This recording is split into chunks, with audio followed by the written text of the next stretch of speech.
សួស្តីបងប្អូនទាំងអស់គ្នាឥឡូវនេះយើងមកដុតដីទៀតហើយដុតដីដាក់អាឡោករបស់យើងឡោកធ្នាក់របស់យើងវាស៊ីឡោករបស់យើងវាអត់សូវបូលឡោកយកទៅលេងវាបាក់ព្រៃបាក់អីអត់សូវបូលឃើញអាឡោកព្រៃមករៀងខ្លាចអត់សូវហ៊ានបោហាវបោអីហ្នឹងយើងដុតដីយកដីដុំតបោកក៏បានដីដុំអាចចលឿនក៏បានដែរយកមកដាក់ដុតឲ្យឆ្អិនរួចហើយយើងចាក់ទឹកនោមដាក់ទឹកនោមយើងហ្នឹងចាក់ទឹកនោមដាក់ឲ្យត្រជាក់ហើយចាំយើង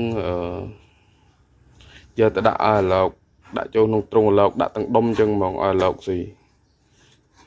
ហើយទៅ2 3ថ្ងៃឲ្យឡោកលែងខ្លាចហើយលែងបាក់ព្រៃហើយយើងធ្វើធីហ្នឹង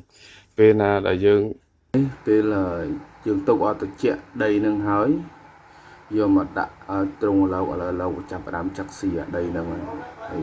តែពេលយើងចាប់ដាក់ទៅតែ2 3ថ្ងៃឡោកចាប់ផ្ដើមឡើងខ្លាចហើយចាប់ផ្ដើម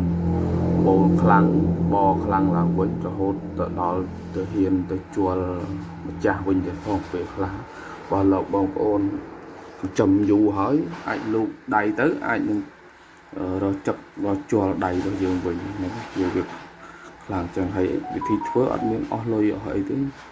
គ្រាន់តែយកដីដុំតបោកមកដុំយកមកដុតឲ្យក្តៅទៅរួចហើយចាក់ទឹកនោមចូលទៅហើយទុកឲ្យត្រជាក់យកទៅដាក់ក្នុងទ្រុងឥឡូវគឺយើងយកដាក់ទៅឥឡូវចាប់ផ្ដើមចាក់ស៊ីបែបហ្នឹងហើយ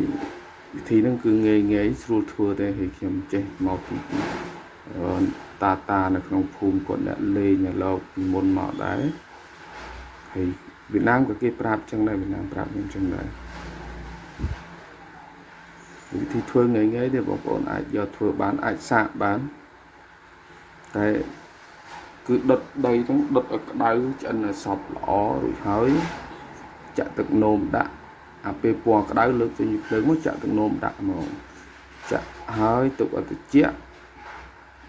ចាំយកដាក់ចូលក្នុងទ្រុងឡោកយកដាក់ទៅឡោកចាប់ដើមចាក់ស៊ីបែបហ្នឹង